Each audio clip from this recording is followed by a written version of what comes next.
E aí, pessoal, tudo bem com vocês? Como eu havia comentado no último vídeo sobre os nossos vícios, hábitos, etc., eu disse que faria um vídeo explicando um pouco sobre a força de vontade, sobre a determinação. E a ideia desse vídeo é trazer um pouquinho de luz nesse sentido.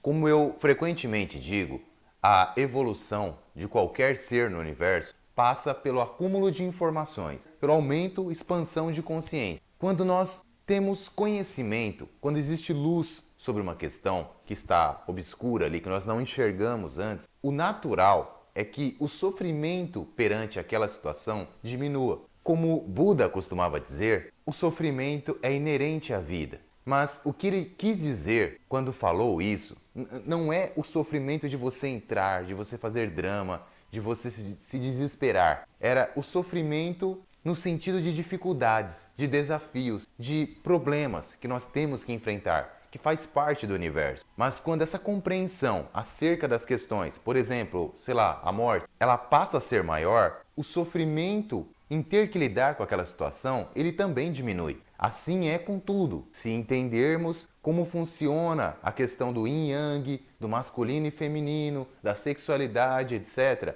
isso vai diminuir o sofrimento nessa área. A mesma coisa acontece com o nosso tema de hoje. Esse vídeo está interligado, está muito interligado com o outro. Vícios e a determinação. Vamos pensar sobre isso. A determinação para mudar nossas vidas. Como é que eu acesso isso? Por que algumas pessoas têm uma força de vontade férrea e outras não têm força de vontade para nada? Tudo que elas começam, elas não terminam, olham para uma situação e, nossa, mas isso é muito difícil, como você consegue fazer tal coisa? Então, o principal nesse nosso momento aqui é compreendermos o princípio.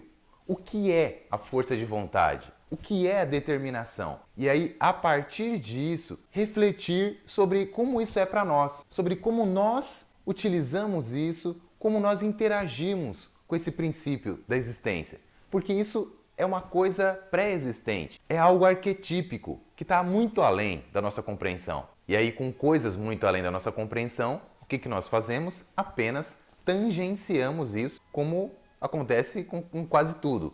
O amor, por exemplo, é assim. Primeira coisa para nós refletirmos aqui. Nós precisamos, é imperativo compreender que esse mundo, a nossa vida, a matéria, ela não é o foco da existência, ela não é o princípio da existência. Nosso universo, de certa forma, é como as sombras do Platão na caverna. É como um rascunho, é como um esboço, é como uma tentativa, um desenho feito de uma outra realidade.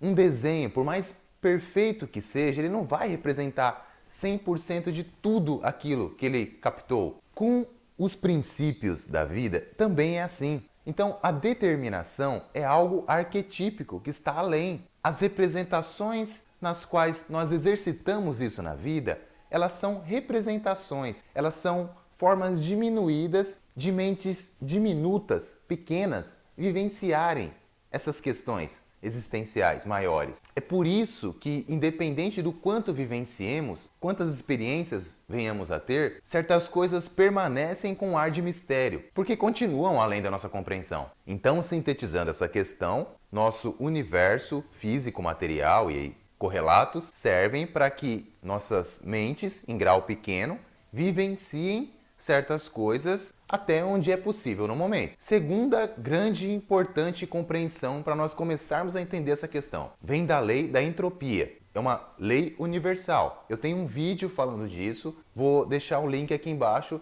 para quem se interessar, dar uma olhada nele também, porque é muito importante. Essa questão é imperativa de ser compreendida. Resumindo aqui, a entropia é um princípio universal que o todo teve que fazer assim, é uma coisa lógica que ele fizesse assim, direciona tudo para desordem. Então, se você largar lá seu quarto, é um exemplo que eu costumo usar, 1-2 semanas sem fazer nada, sem arrumar nada nele, ele vai estar uma bagunça. Mente vazia, oficina do capeta.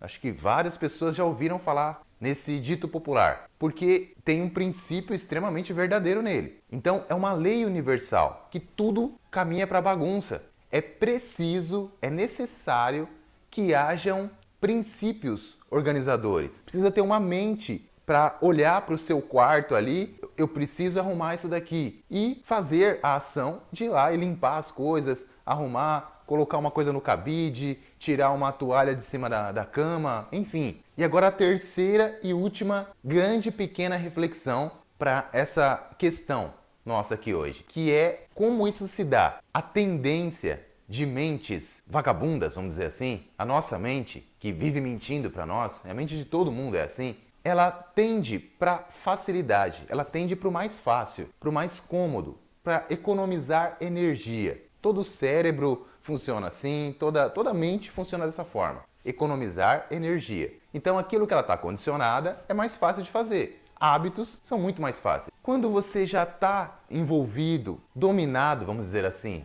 por um hábito, por um vício, assistam o vídeo do vício, eu também vou deixar aqui embaixo o link, vai no automático. E é isso que a nossa mente quer, é isso que ela tanto almeja.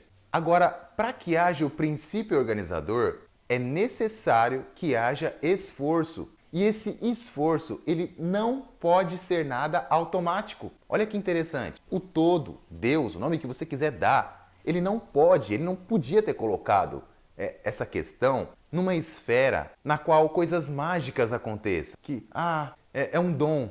Eu nasci assim com uma força de vontade. Não pode isso, porque senão ia favorecer alguns e outros não. Eu vou dar um exemplo que vai ficar interessante de compreender. Um penhasco. Imaginem um penhasco e você tem que pular de um ponto ao outro e é bem alto. Então você tem um medo de cair ali. Se você cair, é um penhasco, sei lá, 500 mil metros de profundidade. Então você vai morrer.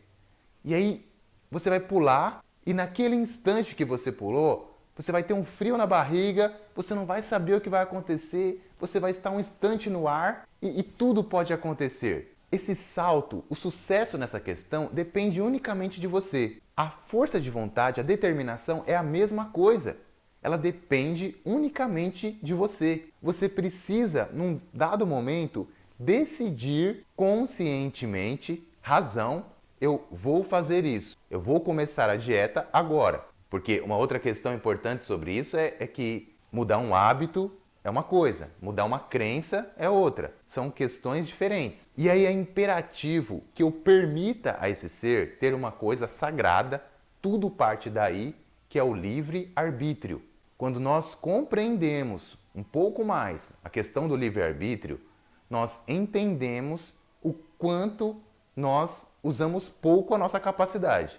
É assustador compreender isso. Por isso que a maioria de nós não quer compreender isso inteiramente. E aí, gente, é por isso que quando nós assistimos certos filmes, certos desenhos, lemos certos livros, é apaixonante aquele personagem que tem uma determinação gigantesca. E muitas vezes ele é fraco, ele é muito mais incapaz do que os outros, mas por sua determinação, o universo se rende e ele consegue chegar no que quer. É por conta disso, do valor que existe na escolha, no poder da escolha, no poder da força de vontade que ele tem. Para encerrar a ideia, gente, eu vou comentar de um anime que eu gosto bastante, que é o Reborn. Ele tem uma situação, acho que, se não me falha a memória, na última batalha dos personagens principais. Eles vão lutar contra seus inimigos, contra um conjunto de inimigos. Então, eu não lembro agora o número exato, mas imagina que tem 10 aqui, eles vão lutar contra outros 10. E aí eles lutam uma batalha muito violenta, tal, muito difícil, e eles vencem. E aí quando eles vencem, tal, tem um cara lá do mal que está arquitetando tudo, e eles ficam muito felizes porque venceram. Nossa, a gente venceu, tal. E aí o cara, o chefão do mal lá, tá vendo a situação, ele tá rindo. Ele fala, olha que interessante, mas esses não eram meus principais guerreiros. Esses aqui eram só alguns caras fortes que eu coloquei. Os principais estavam guardados para depois. E aí ele fala assim, eu passei muitos anos viajando ao redor do mundo e escolhendo não as pessoas mais fortes, as pessoas que tinham mais determinação. E ele escolheu essas pessoas para formar seu exército. Eu realmente achei isso fantástico, porque resume bem essa ideia. Não é o mais forte, talvez biologicamente, intelectualmente, etc. É aquele que tem maior determinação, porque esse tem a capacidade de ir além, de se moldar, de se transformar naquilo que ele almeja. Bom, pessoal, era essa a ideia. Lembrem, se acharam interessante, é claro, de darem um like no vídeo, compartilhar com alguém, para que essa pessoa também tenha essa possibilidade de reflexão. Se inscrevam no canal para receber notificações dos próximos vídeos. Muito obrigado e até a próxima vez.